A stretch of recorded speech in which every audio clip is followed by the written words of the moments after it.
काल ना जेव्हा मी क्लिनिकवरून निघत होते आणि पेशंट वगैरे होत आले होते, तर माझे दुपारची वेळ होती तशी. आणि मग माझी मैत्रीण म्हणाली होती की त्यांनी मला बाहेर कॅफेमध्ये बोलवलं होतं.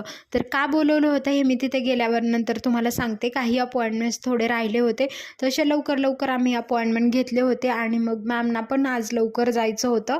पण कसं पेशंट वगैरे असल्यावरती वॉक इन वगैरे पेशंट येतात, तर आम्हाला लवकर कितीही म्हटलं तरी लवकर निघताच येत नाही. त्याच्यामध्ये काहीतरी प्रोसिजर असतं वगैरे, त्याच्यामुळे वेळ होऊनच जातो. मग नंतर मी आणि माझी फ्रेंड जे पूनमताई आहेत ना, आम्ही आलो होतो कॅफेमध्ये इथे आलो होतो आम्ही. आणि इकडे आल्यानंतर आता त्यांनी मला इकडे कशासाठी बोलवलं होतं हे मी तुम्हाला सांगते. तर ते मला म्हणाले की त्यांचा भाऊ ना डॉक्टर झाला आहे. मग मी त्यांच्याकडे आम्ही जे फ्रेंड्स आहोत, पूनमताई, मी, अजून माझ्या दुसऱ्या फ्रेंड्स वगैरे, आम्ही पार्टी मागितली होती पूनमताईंना.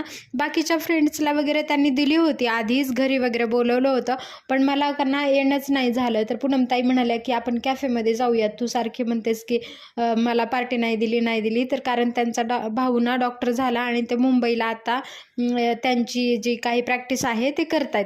त्याच्यामुळे मग ते मला म्हणाले होते की मला तुला त्याबद्दल पार्टी द्यायची आहे, तर चल कॅफेमध्ये जाऊया. मग तिथे गेल्यानंतर आम्ही फ्रेंच फ्राईज ऑर्डर केले. आणि मग इकडे फर्स्ट टाईमच आम्ही आलो होतो. तसं मी जास्त कॅफेमध्ये वगैरे कधी गेलेली नाही आहे, पण क्लिनिकमध्ये गेल्यापासून माझ्या त्या जिथल्या फ्रेंड्स वगैरे असतील त्यांच्यासोबत कधी तिकडच्या कॅफेमध्ये का आणि इकडे मग जास्त माहिती नाही आहे. त्याच्यामुळे मग इकडे कसं काय ऑर्डर भेटेल वगैरे आम्हाला काही माहिती नव्हतं.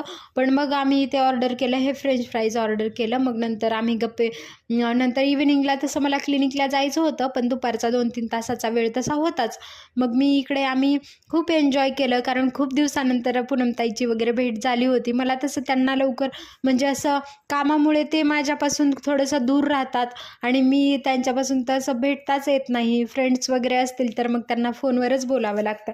पण ताई म्हणालेल्या, तू आज मला काही कारण सांगायचं नाही आहे आणि तू यायचं आहे. आता दुपारची माझी सुट्टीची वेळ जेव्हा होती ना, तेव्हा मी जेवण करून घेतलं होतं. पण हे त्यांना मी कसं सांगणार आहे मी जेवण केलं आहे. आता ते मला म्हणत होते की तू का बरं खात नाही आहे. पण मी त्यांना हे नाही सांगितलं, त्यांचं मनाला खूप वाईट वाटेल म्हणून, की मी आधी खाऊन घेतलं होतं म्हणून.